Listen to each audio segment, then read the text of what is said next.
Disebutkan kisah tentang Abu Yazid Al-Bustami, seorang yang sangat dekat kepada Allah Subhanahu wa Ta'ala, pilihan Allah, orang-orang yang kemudian dipilih oleh Allah Subhanahu wa Ta'ala, orang-orang yang saleh. Disebutkan kisahnya, beliau itu ketika masa masih kecilnya, beliau itu datang kepada Al-Muallim, seorang yang biasa mengajarkan guru ngaji Al-Quran dan lain sebagainya. Lalu kemudian ketika duduk bersama membaca ayat Al-Quran sampai surat Al-Muzammil, ketika sampai surat Muzammil, Allah Subhanahu wa Ta'ala sebutkan di dalam ayat, ya ayyuhal muzammil qumil laila illa qalila, wahai Rasul sallallahu alaihi wasallam al-muzammil, maka yang berselimut, bangunlah kamu di malam hari kecuali sedikit saja, nisfahu awin qus minhu qalila, entah separuh malamnya atau kemudian kurang daripadanya sedikit, ya. Lalu setelah selesai dia baca baru pertengahan daripada surat Al-Muzammil, beliau Abu Yazid Al-Bustami yang masih dalam keadaan usia kecil kembali kepada ayahnya, lalu tanya kepada ayahnya, ya abati, man hadzal ladzi qala Allahu lahu qumil laila, siapa itu yang disebutkan di dalam ayat Al-Quran Allah perintahkan untuk bangun malam sampai separuh malamnya atau kurang daripadanya sedikit? Kata ayahnya, wan Nabi sallallahu alaihi wasallam, ya, itu Rasul sallallahu alaihi wasallam, ya. La naqdir an na'mala mithlahu la ana wala anta, kita enggak bisa seperti Nabi sallallahu alaihi wasallam, saya enggak bisa, kamu enggak bakal bisa pula untuk bisa menyamai Rasul sallallahu alaihi wasallam. Fasakat, anaknya diam. Syekh Abu Yazid Al-Bustami yang masih kecil, beradab dengan ayahnya, dia pun diam, ya, dikasih tahu ayahnya. Lalu lanjut besok harinya untuk belajar lagi, melanjutkan daripada ayat-ayat tersebut sampai pada firman Allah, wa ta'ifatun minal ladzina ma'ak, dan ada sekelompok orang yang juga ikut bangun qiyamul lail bersama pula dengan Rasul sallallahu alaihi wasallam.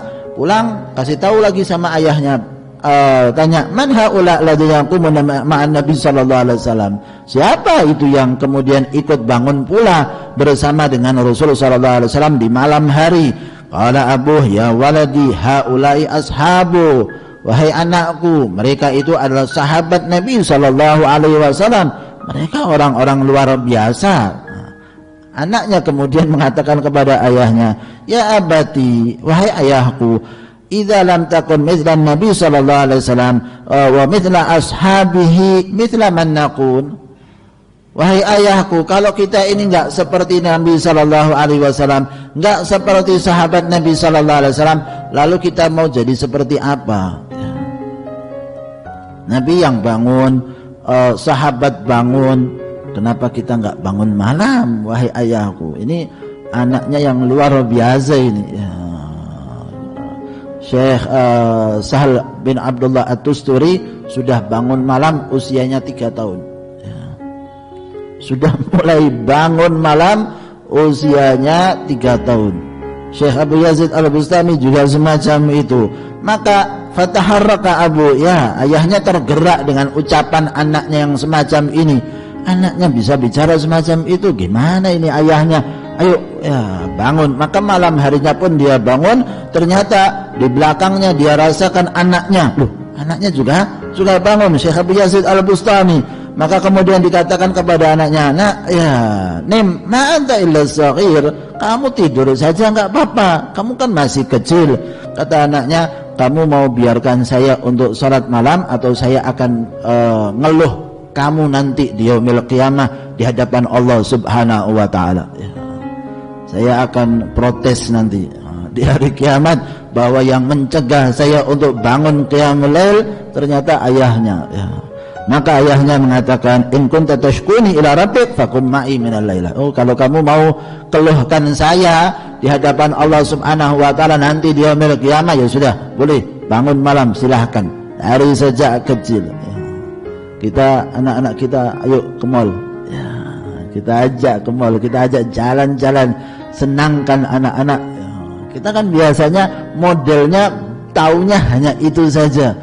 Anak kalau sudah terlalu banyak belajar mengaji, katakan, jangan berat-berat, ya, nanti stres loh. Kalau ternyata berat-berat baca Quran, ngaji, zikir, jangan.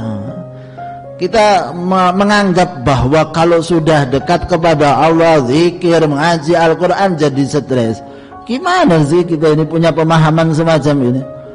Harus tahu bahwa sesungguhnya stres kalau sama kaitannya dengan dunia itu stres. Tapi kalau sama Allah, sama Rasulullah SAW, bagaimana bisa stres? Nggak ada yang stres itu. Kalau kemudian kaitannya dengan Allah dan Rasulullah SAW, maka ikhwan rahimakumullah, mengajarkan sesuatu yang kemudian mendekatkan diri kepada Allah memang harus dari sejak dini, dari sejak usia anak itu kecil. Didik anak kita, ajari hal-hal yang baik, kenalkan siapa itu orang-orang yang saleh, siapa itu orang-orang yang dekat kepada Allah. Seperti tadi Syekh Abu Yazid Al-Bustami, taunya Rasul, taunya sahabat semacam itu, akhirnya tergerak untuk seperti para sahabat Nabi SAW.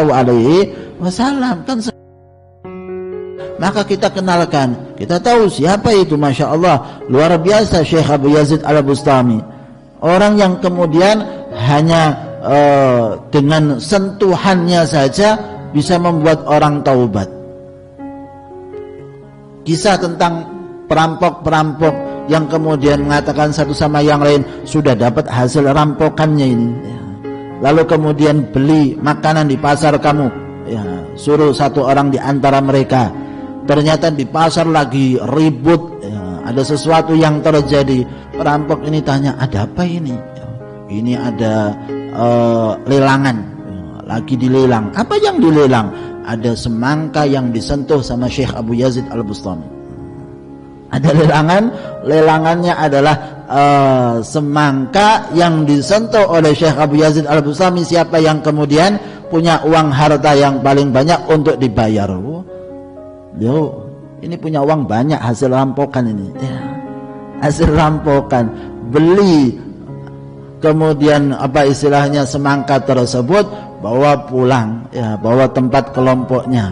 Lalu kemudian temannya mengatakan, kenapa lama sekali? Ada sesuatu yang terjadi. Apa itu? Ini semangka. Loh, kamu sudah terlambat bawanya semangka lagi satu saja. Gimana kamu ini? Ini semangka luar biasa. Ini dipegang oleh Syekh Abu Yazid Al-Bustami, sehingga kemudian dilelang dengan harga mahal. Aku punya uangnya, aku bayar. Mereka kemudian saling bilang satu sama yang lain, ini Syekh Abu Yazid Al-Bustami dapat kemuliaan dari Allah Subhanahu wa ta'ala, sampai kemudian semangkanya saja dilelang di pasar. Kita ini siapa ini? Para pencuri, para perampok. Betapa hinanya kita ini. Mereka makan daripada semangka tersebut, akhirnya taubat kepada Allah Subhanahu wa ta'ala. Hanya berkat Syekh Abu Yazid Bustami pegang semangka, orang yang dimana entah tidak dijumpai oleh Syekh Abu Yazid Al-Bustami, diturunkan hidayah oleh Allah Subhanahu wa ta'ala. Maaf saja, padahal belinya hasil rampokan. Belinya itu hasil rampokan itu, uang haram, ternyata bisa berubah itu. Anda kalau pikir hukum-hukumnya itu hilang semuanya itu, istilah kalau boleh dikatakan kan semacam itu. Kenapa? Ini orang dekat kepada Allah Subhanahu wa ta'ala, sampai yang pencuri saja dapat syafaatnya di dunia sebelum di akhirat kok. Maka ikhwan rahimakumullah, mereka ini adalah orang-orang yang memberikan rahmat. Sebagaimana dalam kisah yang lain, ada orang yang kemudian datang ke satu daerah yang lagi minta hujan, lalu kemudian dikatakan, wis gak usah minta hujan, saya minta dengan apa yang ada di kepala saya. Loh, kepalanya apa adanya? Ada mata yang lihat Syekh Abu Yazid Al-Bustami. Syekh Abu Yazidnya di mana? Ini orang kemudian berada di suatu tempat, pernah melihat Syekh Abu Yazid Al-Bustami, diturunkan rahmatnya Allah Subhanahu wa ta'ala. Anda bisa lihat betapa besarnya pengaruh siapa? Orang-orang yang saleh. Di dunia seperti itu, gimana nanti di akhirat?